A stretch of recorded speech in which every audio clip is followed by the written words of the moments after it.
passion. If you don't do things with passion, you're not going to do them. And passion comes from doing the things that you enjoy doing, and you only enjoy doing the things that you've got a skill for. Life is not a rehearsal, you know. It's whatever you're doing, it's real. And what years you lose, you can't replace, but you can learn from them. The only thing I have learned, by the way, in business and in life is you must make mistakes. You can never be a success unless you've made mistakes. The only thing I want to say to you is don't repeat the same mistakes. Just learn to make new ones. Because unless you take steps in life that are risk, nothing ever happens. My experiences of having lived in a company which has practiced a unique culture. Now, I think everything in life, families have a culture, corporates should also have a culture. You've got to differentiate one corporate from another, not just by product, but the style of the business.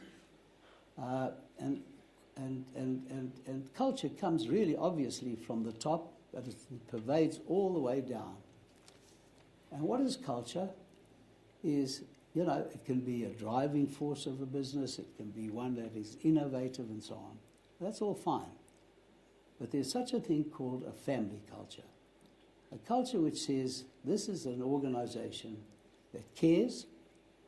So it's important to know that when you join an organization, what do other people feel about it, and particularly the people inside the company. Those are the people that make it a success. You know, management and staff need to feel proud of their organizations.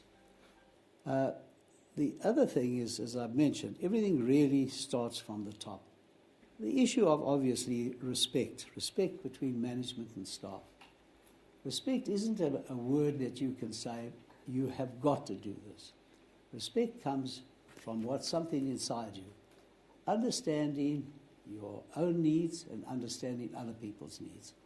And particularly, again, in an organization, you can't be a person just alone. You've got to be part of a team. And team building is the most important part of a person's life, because they want to come to work feeling that they're not just, you know, standalones, they're part of a team. That team works together, develops strategies together, looks at cost structures together, looks at all the opportunities that are available, and that can build itself up right from lower levels all the way up, so that people feel they're part of the organization. They have developed the strategy, they therefore understand it, and they then go with it, as opposed to a strategy developed from the top. That's the way we go, and you go that way.